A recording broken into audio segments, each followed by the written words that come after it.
Hello everybody, Tash here and welcome back to this episode of the How to Renovate podcast. So today we are talking about designing with art and how to let your art lead your interiors. So I really think that art gives a home that personality, that soul, that depth. It really is something that reflects the personalities of the people who live there, because art is so subjective. I know that me and my husband Rich, we constantly cannot agree on what we love. So actually at the moment we've just put everything up. You'll see behind me here is a photograph that he loves of some solar panels in kind of a mountain shape by a photographer called Andreas Gursky. And I'm not so keen on it, but we've put it up. We're seeing how it fits there. We might change it. There are some other photographs from the same photographer that I actually love that we have elsewhere around the house. But I think art is just so subjective. But you know, it's your home. And so I do think that you need to have things up on the walls that reflect who you are, that you love looking at, that makes you smile, that makes you feel something. So I thought I'd do this episode on art and how that kind of blends into our interiors and our homes. So let's get into the episode, everybody. Okay, so let's move on to number one, why your art shouldn't be an afterthought when you're planning your home design. So I think so many people focus on getting their renovation right, getting their home right, and then placing the art afterwards. That can also work, but I think a much more kind of rich and interesting way to do it is actually if you have a few pieces of art that really make you feel something that you really love, because then you can actually use those as a tool to kind of start forming your interior around. Because art it tells a story, it evokes a feeling, and it can really set the tone for what you could want to base your home interior design around. It could really guide your interiors and really provide a really great focal point and starting point for what you want to do in your home. So I think that's quite exciting, and I think that's why maybe people shouldn't think about it as an afterthought. If you think about it at the start, it can actually influence what your home will look like and even what your home will feel like. Because if you plan for it at the start, during your planning phase, and you know you want to have one or two spectacular pieces in your home, it could actually influence loads of things in your home design. So let's start with sight lines. Perhaps it's a piece where you walk into your home and you want to immediately see that piece. That is called a sight line. So you can plan for where to put that piece. If you already have it, you can plan for it on your floor plan. You can mark it out so that you know that wherever you want to put that piece, you need to make sure that the wall is big enough. Or if you have moldings on the wall, that the moldings will frame the artwork properly. If there's lighting, you want to make sure that piece is lit properly by proper directional spotlight that's specifically for artwork placed onto the ceiling and directed onto the artwork. So you can see how, if you know which pieces you want to include in your home, how that can influence quite a lot of things, not only the color palette and textures in the home, but actually the structure, like the sizes of the wall, the electrics. So thinking about your art early at planning stage, as with everything else I say, everything comes into planning stage, will actually give you the opportunity to really showcase a few pieces properly with a proper lighting, the proper sight lines, the proper focal point. Okay, so let's move on to number two. So now let's talk about curating art that means something to you. So curating is quite a fancy word, isn't it? It's just really about gathering pieces that mean something to you. You know, you don't need to go to galleries and have a gigantic budget. You just need to have that connection with a piece. There's some great places you can find artwork. I often find little paintings in charity shops that people have, you know, amateur painters have done. They've experimented. They've perhaps tested a few things, they've done a few paintings and then donated it to charity. I found a couple of really great little pieces that way. Prints, I love prints because I was a graphic designer for many years. And so that kind of graphic printed bold look, I absolutely love. And if you've seen my own artwork pieces that I sell on my website, you'll see that those pieces are influenced by that kind of graphic design background, where it's really clean, really simple shapes, but actually quite intricate in what you see when you look at them a little bit more closely. So if you just figure out what you love, what works for you, what makes you feel something, what you appreciate, just have a look around. Vintage markets are great as well, car boot sales. There's just so much out there that you can explore. And then photography is a great one as well. Like I mentioned before, there are some incredible photographers out there, and they can even be free. And I'll link to some of these in the show notes. But if you go to some museum sites or some art gallery sites, they actually provide high resolution, free digital PDFs that you can download and print yourself on their website. So I'll link to those that I can find in the show notes, and you can actually download those, and then you'll have the printing cost, of course, and the framing cost, but you can frame quite economically. You can select loads of pieces that you love that speak to you and use them throughout the home. You can use it as a gallery wall, you can use a single piece as a large print.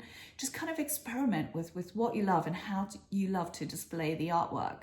So it doesn't have to cost thousands. You can curate and you can gather what you love, and you can use it in your home to express yourself and your personality. So I would just say, when you're choose something that means something to you, or perhaps choose something that reflects your heritage, or that reflects your family's history, or something that's happened in your family before, or a place that you visited with your family before. Those are all lovely ways to, when you walk around the home and you see those artworks or those prints, it kind of takes you back and it reignites those memories. I don't know if I'm remembering this correctly, but I do remember reading an article once about how people who have art in their home, and particularly photographs of family, are actually just generally happier people. So there's an even better reason to put some artwork and some photographs into your home. And what I absolutely love about art as well is just, there are no rules. It can be anything. And I do this in my own home as well. If the kids have done something, perhaps it's pencil drawing or something really creative or funny that they've drawn, perhaps it's a portrait of me and my husband, just framing that and putting it up in the house just makes us smile every time we walk past it. And then even things like dried flowers, picking up some beautiful dried leaves, some autumn leaves that catch our eye. That's a beautiful colour. So when I'm walking around with the kids and we're picking up a leaf, perhaps my daughters will say, oh, this one looks like a love heart, this one looks like a dinosaur. We'll kind of pick them up and then I'll place them in a glass frame and we'll just have them up on the shelf, just tiny little pieces on the shelf. Just adds so much personality, so much character, and then also brings you back to that day, spending time with them, doing that activity. I've even used trays before, so serving trays. I have a gorgeous serving tray, really quirky, quite an unusual shape, very long rectangular tray. If you're watching on YouTube, I've put a picture of it here. So it's a quirky print on the tray, and I picked this up at a museum shop when we were in Venice in Italy, and it just really grabbed my attention. And instead of using it as a tray, I just prop it up on a shelf and use it as artwork. So it doesn't even have to be artwork that you're using as artwork. It could be anything that you find interesting or pretty or beautiful or makes you smile. So I would just say, experiment, just go for it and put out the things that make you smile, that make you happy, because it's going to make your home feel more welcoming and more personality filled and more just like yours. Okay, so moving on to number 3, styling and hanging your art with confidence. So I find that I quite like to be quite relaxed with where I put things, which I've talked about, how just placing little frames here and there. But if you have larger pieces, you do want to think about carefully how to place them in a room, because they will be a focal point. And if they're not hung quite properly, then it can disturb the feeling of the room. So just a few tips here on how to hang your artwork. So here are some gentle rules, let's call them. So if you have a large piece, it's great to place the center of the artwork, so not the top or the bottom of the frame, the actual center of the artwork at about 145 centimeters from the floor. So that generally is the eye line for the average height of person. So that works really well. And when you're looking at it, you might think it's a little bit lower than you would usually hang it. But I find that's the mistake loads of people make, is they actually hang their artwork just a little bit too high. I think it's great to have pieces just slightly lower than you think you should hang them, because I think it just works with the eye line, and also it just makes you appreciate it more when you can see into the center of the artwork rather than looking at the bottom of the frame. And again, if you're working with larger pieces and you want to center it above a bed or above a sofa, the general rule of thumb is to have the artwork roughly 2/3 of the size of the width of the sofa or the bed, and then just center that on your sofa or on your bed. And that just gives a really lovely scale. So the two elements speak to one another, the artwork and the sofa, or the artwork and the bed. That kind of ratio works really well with a large piece, but also I would say that works for larger artwork, but play around with it. I love playing with scale. I love walking into a hallway perhaps, and just in the corner or next to a mirror is just one single tiny little piece that really draws you in. Perhaps it's a painting, perhaps it's a print, perhaps it's text. And so just think about these little moments where you could draw someone's attention in and either make them smile or make them think about something or provide a different perspective on something. So I love playing with the scale of artwork as well. And then just to end off, grouping artwork is still really popular. I don't know if you remember, but their gallery walls were such a huge thing a few years ago. And they still really are. I still see gallery walls a lot, but I prefer to think about them as grouping. So maybe a bit less informal feeling, where the grouping of the artwork perhaps have different frames, a different mixture of prints or artwork within the frames, but that still kind of speak to one another and work together as a grouping. So I think that's a really lovely way to display artwork as well. And then when you're thinking about framing, also, I love choosing frames that work both with the artwork, but also with the wider interior of the room. So I would say when you're choosing frames, if you're having pieces professionally reframed, then, go in, speak to them, ask their advice about what they think would work with the artwork itself that you're taking in to be reframed. Take an image of the room with you, or your mood board or your style board.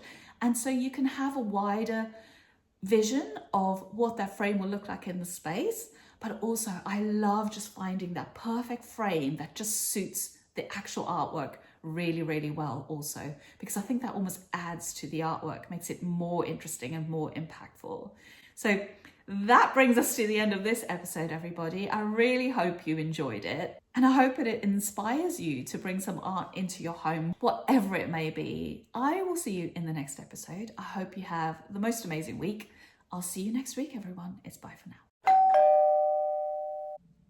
For more information on my 5-pillar process for successful renovation, you can go directly to southplacestudio.com/pillars, where you'll find an introduction to the process which covers each of the pillars and what they cover.